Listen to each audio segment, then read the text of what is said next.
जय श्री कृष्णा दोस्तों, मेरे YouTube चैनल पर आपका बहुत बहुत स्वागत है। दोस्तों, आज मैं आपको एक वीडियो जिस पर बना रही हूँ ये है, मैं सबको बोलती हूँ कि पहली रोटी गाय को और आखिरी रोटी कुत्ते को खिलाओ।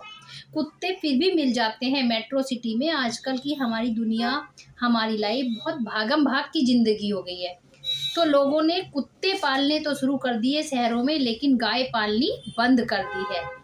अब जब गाय नहीं पाल रहा तो हम पहली रोटी जब गाय को निकाल रहे हैं तो वो किसको दे? सबसे बड़ा प्रश्न। मैंने बोला गाय को रोटी खिलाओ। मेरे पास सब लोग पूछ भी लेते हैं कि हम भाई गाय का जो गांव में रहते हैं या छोटे शहर में रहते हैं उनको गाय मिल जाती है, लेकिन जो मेट्रो सिटी में रहते हैं उनकी सबसे बड़ी समस्या है कि हम उस रोटी को निकाल कर उस रोटी का क्या करें जो हमने गाय के लिए निकाली है। तो अब देखो बहनों, मैं आपको एक ही बात बताऊंगी। आपने गाय के लिए रोटी निकाली और आपकी गाय नहीं मिल रही है तो आप उस रोटी को या तो डस्टबिन में डालेंगे। अब ऐसा तो है नहीं आप किसी अपनी मेड को खिला देंगे या खुद खा जाएंगे उस रोटी को। महंगाई का ज़माना है, हमें ख़राब भी नहीं करना है। तो मैं आपको बताती हूँ, आपको गाय नहीं मिलती तो आप उस रोटी का क्या कर सकते हैं।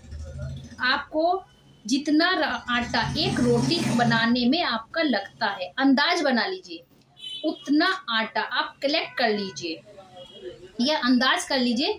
महीने में एक बार या 15 दिन में एक बार जब आपका इतना आटा हो जाए, आधा किलो, 1 किलो, 1.5 किलो के अप्रोच, उस आटे का खाना बनाकर किसी भूखे को खिला दीजिए। उतना ही पुण्य आपको मिलेगा जितना गाय को रोटी खिलाने से मिलता था। भूखे को खाना खिलाने से मतलब है मेरा। कुछ लोग क्या कहते हैं आजकल, भिखारी क्या कहते हैं, खाना नहीं चाहिए हमें, हमें दक्षिणा दे दो, पैसा मांगते हैं। और हम लोग भी ये बहुत आसानी से कर लेते हैं कि कौन घर पे रोटी बनाए, ले भाई पैसे ले जा और खुद खा लेना।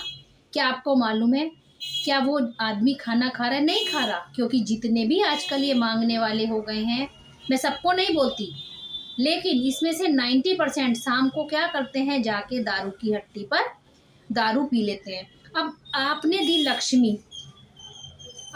लक्ष्मी, उसका पुण्य आपको नहीं लगा, पाप जरूर आपको लग गया। तो शास्त्रों में कहा गया है कि अपनी जिंदगी में हमें 3 दान बहुत समझ के करने चाहिए। कौन कौन से दान हैं? गाय का दान, बेटी का दान और लक्ष्मी का दान। हम गाय दान करने की बात करते हैं कि हमने गौ दान किया, बहुत बड़ा सौभाग्य, लेकिन जिस ब्राह्मण को आप गौ दान कर रहे हो पहले देख लीजिए कि वो आपकी गाय को पाल पाएगा या नहीं। कहीं दूध जब तक गाय दे रही है तब तक पाले, उसके बाद किसी कसाई को बेच दे। जब कसाई उस गाय की गर्दन काटेगा तो उसका पाप किसे लगेगा? उसका पाप लगेगा जिसने उस ब्राह्मण को गाय दान दी। तो इसलिए दान भी सोच समझ कर करना चाहिए।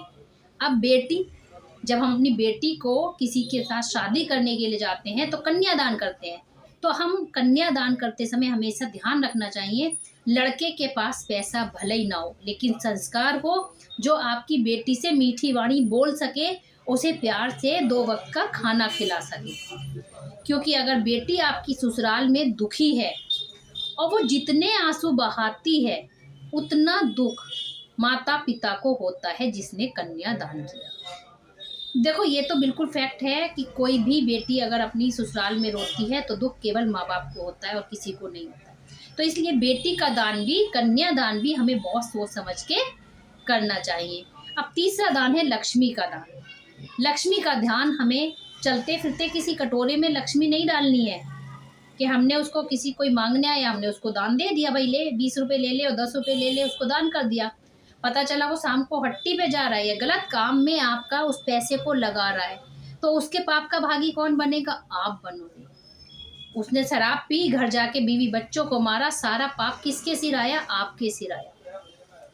तो आपको क्या करना है? लक्ष्मी का दान किसी सुपात्र को करना है जो आपको भूखों के उस लक्ष्मी के दान को भोजन खिलाने में, किसी भूखा या तो वो खुद भोजन खाए या अपने परिवार का भरण पोषण करे या फिर संगत में खाना खिलाए। ऐसी जगह हमें दान करना चाहिए जहां पर हमारे पैसे का सदुपयोग हो।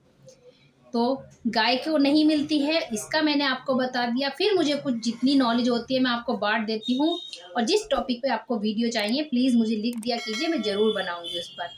फिर मिलते हैं नई वीडियो में कुछ नया लेकर, तब तक के लिए जय श्री कृष्णा।